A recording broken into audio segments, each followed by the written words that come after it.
Hello, this is Kenny and Sharon Milton. We're here to read your Advent story for December 11th. Today's story is called God Makes a Way. If you're following along in your Jesus Story Bible, we're on page 92. I'm going to read to you God Makes a Way. This is Moses in the Red Sea from Exodus chapters 14 and 15. Moses and God's people escaped out of Egypt and into the wilderness. They didn't know the way, but God knew the way, and He would show them. I'll bring you to a new home, a special land, God promised them. I will look after you. I am with you. God sent a big cloud for them to follow, a pillar of smoke stretching up to the sky. It moved in front of them as they walked and shaded them from the blazing heat of the day. And it was time to rest, it stopped. All through the cold desert nights, it kept them warm, glowing like fire. God led His people through the desert to an edge of a great sea. They were just wondering how to cross it when suddenly they heard a terrible thundering and pounding noise. It sounded almost like horses' hooves. They shaded their eyes to look back and screamed. It was Pharaoh, and his army was coming to get them. Pharaoh had changed his mind again. "Get my slaves back," he screeched and charged into the desert after them with 600 of his fastest horsemen and every single chariot in Egypt. What were God's people going to do? In front of them was a big sea. It was so big, there was no way around it.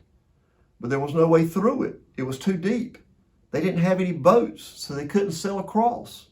And they couldn't swim across because it was way too far and they would drown. And they couldn't turn back because Pharaoh was chasing them. They could see the flashing swords now, glinting in the baking sun, and the dust clouds, and chariots after scary chariots surging toward them. So they did the only thing they had left to do. They panicked. "We're going to die," they shrieked. "Don't be afraid," Moses said. "But there's nothing we can do," they screamed. "God knows we can't do anything," Moses said. "God will do it for you. Trust Him and watch." "But there's no way out," they cried. "God will make a way," Moses said. Another minute and it would have been over. And then the strangest thing happened. God made the pillar of smoke move. It moved behind them, behind the people, and hid them from the Egyptians. Then God sent a strong east wind to blow all night. It blew on the water of the big sea. It blew it to the left and it blew it into the right until it blew it into two towers of water, walls of water. And there, right through the middle of the sea, became a pathway. And God's people walked across on dry land. When the Egyptians tried to follow, the walls of water crashed down on them and swallowed them up completely. God's people were safe.